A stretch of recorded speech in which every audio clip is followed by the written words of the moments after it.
Short film जल का लोकार्पण। जल जीवन के लिए अमृत है, इसका प्रत्येक बूंद का करें आदर। शॉर्ट फिल्म जल ने दिया पानी की बर्बादी रोकने का संदेश।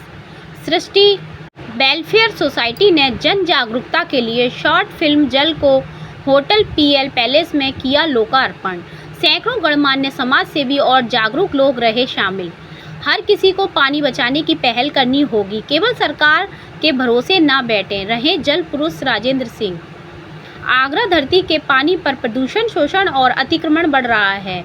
जल स्रोत सूख रहे हैं, भूगर्भ जल का स्तर निरंतर घट रहा है, पेयजल की उपलब्धता कम होती जा रही है। दूसरी ओर हम पानी की बर्बादी लगातार कर रहे हैं। अगर हम अभी भी नहीं जागे तो सन 2050 तक समूचा देश पानी की विकराल समस्या से जूझ रहा होगा। यह संदेश रविवार शाम होटल पीएल पैलेस में सृष्टि वेलफेयर सोसाइटी द्वारा जन जागरूकता के लिए फिल्म डायरेक्टर सूरज तिवारी के निर्देशन में निर्माता व लोक अर्पित शॉर्ट फिल्म जल द्वारा दिया गया।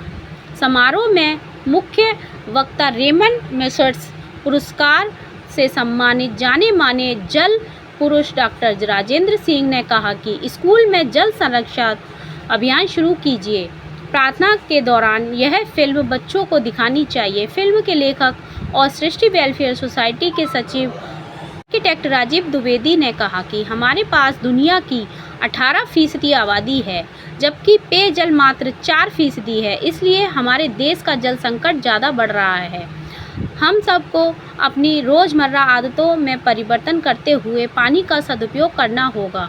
मुख्य अतिथि आरएसएस के क्षेत्र कार्यवाह डॉक्टर प्रमोद शर्मा, विशिष्ट अधिकारी और अतिथि जाने माने bureau surgeon doctor RC. Mishra, जाने माने अस्थि रोग विशेषज्ञ डॉक्टर डी.वी. शर्मा, उत्तर प्रदेश संगीत नाटक अकेडमी के पूर्व सचिव तरुण राज, सीए संजय अग्रवाल, मुकेश मित्तल और दीपक पांडे प्रिंस पाइस में जन जागरूकता के लिए इस प्रयास की सराहना करते हुए कहा कि इस शॉर्ट फिल्म के व्यापक प्रचार प्रसार के आमजन जल संचय तथा अपव्यय के प्रति जागरूक होंगे। समारोह का संचालन संजय बंसल ने किया। अतिथियों का स्वागत समिति के अध्यक्ष आर.पी. द्विवेदी, सचिव R K. Dwivedi, treasurer Sunil Sharma, film निर्देशक Suraj Tiwari, Om Swaroop Garg, advocate Ashok Choubey, Basant Gupta, advocate Pramod Shirothia, Ashish Agarwal, Amrish Patel, doctor D K. Sharma, Neeraj Agarwal, Sanjay Goyal,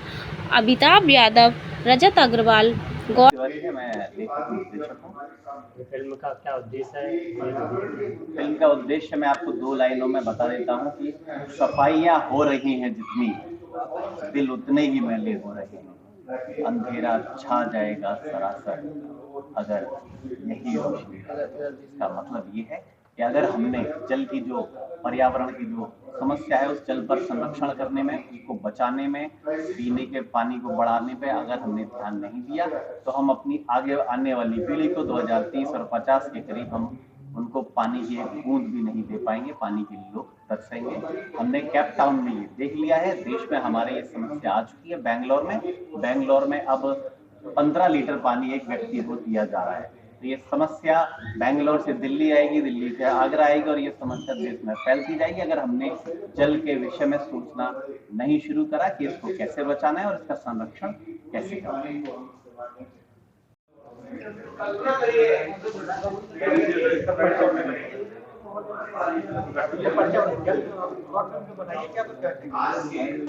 पानी हमारे देश में बहुत बड़ी समस्या के रूप में उभरने आने वाला है।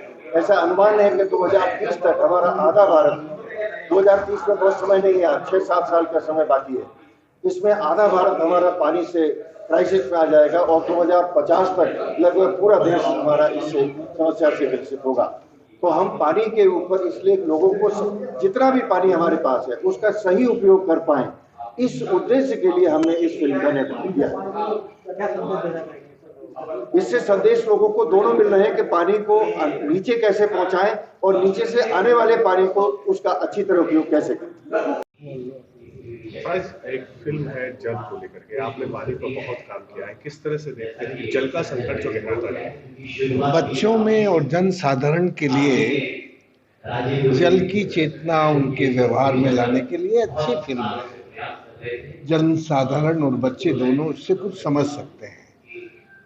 पर इसमें ये भी समझने की ज़रूरत है इस फिल्म में कि सरकार के हर घर में नल और नल में जल आ नहीं रहा है कहीं। नल तो लग गए हैं पर जल नहीं आ रहा है।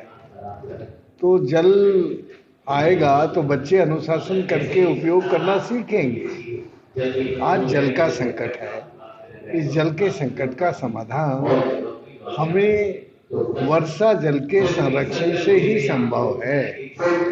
और गंदे जल में अच्छा जल ना मिले, गंदे जल को और अच्छे जल को अलग अलग रखें तो भारत पानीदार देश है, पानीदार बना रह सकता है। लेकिन ये हम आज पानी के बारे में सचेत नहीं हैं और आगरा बिल्कुल नहीं है। आगरा भगवान का लाडला बेटा है और जैसे लाडले बेटे बिगड़ जाते हैं वैसे ही आगरा के लोग बिगड़ गए हैं। पानी की बड़ी बर्बादी करते हैं क्योंकि उनको यमुना का पानी मिला है, वर्षा का भी हजारों mm साल भर में बारिश होती है। तो आगरा को थोड़ा पानीदार रहने के लिए ज़्यादा अनुशासित होके जल संरक्षण करना और जल का अनुशासित होकर उपयोग करना, ये संस्कार और व्यवहार बनाना पड़ेगा। जब आगरा ये संस्कार और व्यवहार बनाएगा तो एक पानीदार आगरा बन जाएगा। लगातार जिस तरीके से दोहन हो रहा है और कई डार्क जोन में आ गए हैं कई लोग, तो ऐसे में क्या मानते हैं? आगरा के लोगों ने कभी फतेहपुर सीकरी से नहीं सीखा।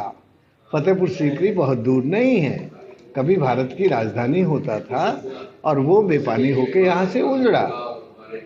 मैं आगरा के साथियों से इतना ही कहूँगा कि अपने मीडिया के दोस्तों से सबसे पहले कि आगरा के दोस्तों को एक वाटर लिटरेसी मूवमेंट शुरू करनी चाहिए। आगरा के सारे पत्रकारों को मिलके आगरा में जल साक्षरता की ज़रूरत है, क्योंकि आगरा को ऐसे नहीं कह सकते उसके पास पानी नहीं है। आगरा के पास पानी तो है पर उसका आगरा अनुशासित होकर उपयोग नहीं कर रहा है। तो आप लोग यदि अपने लोगों के साथ संवाद करेंगे तो उनको एहसास होगा, और जब उनको ये एहसास होगा कि पानी का संकट आने वाला है तो फिर उनको ये आभास हो जाएगा कि उनको अपना जीवन कैसे पानीदार बना के रखना है। तो हमेशा जब बुरा वक्त आता है तो सबसे पहले पत्रकार दोस्तों को आगे आना पड़ता है और सच्चाई लोगों को बतानी पड़ती है। सर, जिस तरीके से देखने में आता है घर घर सबमर्सिबल पंप लगे हुए हैं तो उससे अत्यधिक दोहन भी होता है, क्या सही मानते हैं कि दोहन नहीं, शोषण होता है? यार दोहन तो तुमने अपनी माँ का किया है ना, दूध पिया है, तो दोहन तो अच्छा शब्द है। दोहन नहीं, शोषण हो रहा है। तो और ये शोषण हमारी जो आधुनिक शिक्षा है उस शिक्षा ने जो जल के शोषण की और धरती में जो भी कुछ है उसको निकालने की तकनीक और इंजीनियरिंग सिखाई है। जब से वो इंजीनियरिंग हमारे यहाँ आई तब से हमारा अनुशासन टूट गया, मर्यादाएं भूल गए। जल की मर्यादाएं हमारे संस्कार में और व्यवहार में नहीं रही, इसलिए हम बेपानी हो रहे हैं। तो यदि हमें पानीदार रहना है तो बस जल के साथ प्यार शुरू करें, और जब प्यार करेंगे तो हमें विश्वास होगा कि हमारे पास जिंदा रहने के लिए पानी है, और वो जो विश्वास होगा वो हमें कुछ काम करने के लिए हमारे हाथों को सक्रिय बनाएगा। और जब हम अपने हाथों से जल को समझकर सहेजना शुरू करेंगे तो हम आगरा को, उत्तर प्रदेश को और भारत को पानीदार बना लेंगे। अरे भाई, मैं चंबल से आया हूँ। चंबल पूरा डाकुओं की बंदूकों से चंबल के बीहड़ में खनखनाती रहती थी। अभी तो नहीं खनखना रही है। कभी सोचा आपने क्यों नहीं खनखना रही है? कभी इस पे लिखने की कोशिश की? मैंने पिछले 42 सालों में 3000 डाकुओं की बंदूकें पानी दे के छुड़ाई। जब उनके खेतों में पानी नहीं था तब वो बंदूकें उठाते थे, तब वो लूटपाट करते थे, तुम्हारे आगरा तक आते थे, दिल्ली तक जाते थे लूटने। लेकिन जब उनके खेतों में पानी आ गया, वो पानीदार बन गए, तब उनके गीत बदल गए। जब वो बंदूक चलाते थे तो कहते थे, हम डरते नहीं डराते हैं, हम मरते नहीं मारते हैं। अब क्या कहते हैं वो? अब कहते हैं, हम समझदार हो गए, पानीदार बन गए, इज्जतदार बन रहे हैं, और अब हम मालदार और जमींदार हैं। ये जो गीत बदला उनका बागियों का, वो ऐसे हवा में बात करने से नहीं बदला। हमने पिछले 42 सालों में बागियों के लिए धौलपुर में, करौली में, सवाई माधोपुर में, दौसा में 1000 से ज़्यादा जल संरचनाओं का निर्माण किया और उन लोगों से करवाया।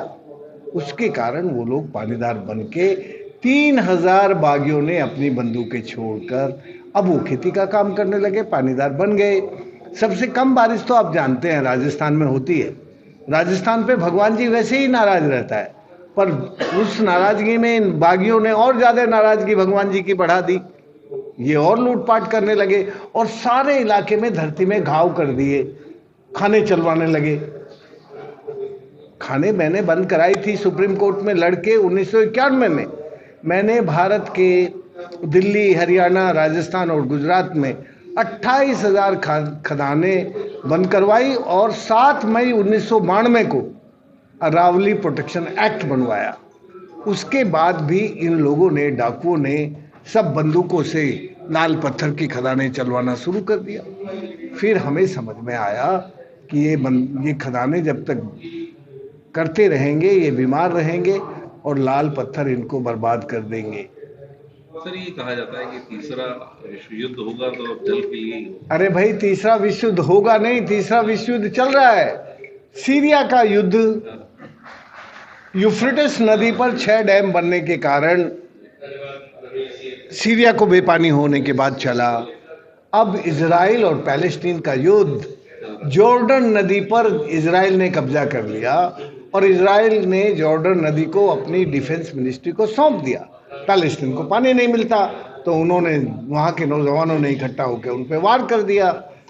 दोस्तों, सूडान और south Sudan, Zimbabwe, Ethiopia, Somalia, और ये जो सारे युद्ध का वर्णन कर रहा हूँ ना मैं, ये किताब में पढ़ के नहीं कर रहा हूँ, देख के, समझ के 2 बार 3 बार वहाँ जाने के बाद बोल रहा हूँ। विश्व युद्ध चल रहा है। अभी तुम्हारा देश बचा हुआ है, लेकिन तुम्हारे देश की क्राइसिस इतनी ज़्यादा बढ़ गई है कि अब 72% अंडरग्राउंड एक्वीफर ओवरड्राफ्ट हो गया। इस फिल्म में केवल 62% बताया, पर 62 नहीं, 72% धरती का पेट खाली हो गया है। जैसे आप यहाँ से अभियान शुरू करें तो आगरा के लिए कुछ ऐसा विशेष अभियान चलाएंगे जिससे लोगों को लगे कि देखो भाई, मैं ठेकेदार नहीं हूँ और मैंने कोई दुनिया का ठेका नहीं लिया। यहाँ के लोग तैयार होंगे, उनको जाके मदद कर दूंगा। जो मुझसे सीखना चाहेंगे उनको जाके बता दूंगा। मैं कोई वोट मांगने किसी के पास नहीं जाता, मुझे नेता नहीं बनना। मैंने दुनिया में उन देशों में काम किया, केन्या में, सोमालिया में, इथोपिया में, जहाँ के लोगों ने मुझे आदरपूर्वक बुला के और ये कहा, देखो हम इस जगह पर काम करने को तैयार हैं, आप हमें मदद कर दीजिए, हमें रास्ता बता दीजिए। हमने जाके उनको रास्ता बता दिया। तो आगरा के लोग जिस दिन चाहेंगे उस दिन आ जाएंगे ना यार। जैसे अभी यहाँ पर एक मूवी दिखाई गई है जिसमें बताया कितना शोषण कर रहे, बर्बाद कर रहे हैं। यहाँ पे भी आप देखिए क्रिमिनल वर्ग के कई वाहन भी होंगे, धोती भी होंगे, सारे वाटर के, क्या ऐसा कोई इनको मैसेज देंगे कि ये दूसरों को? जब मैं भाषण दूंगा, जब यहाँ मौजूद रहना, तो आपको पता चल जाएगा मैं क्या बोलने वाला हूँ।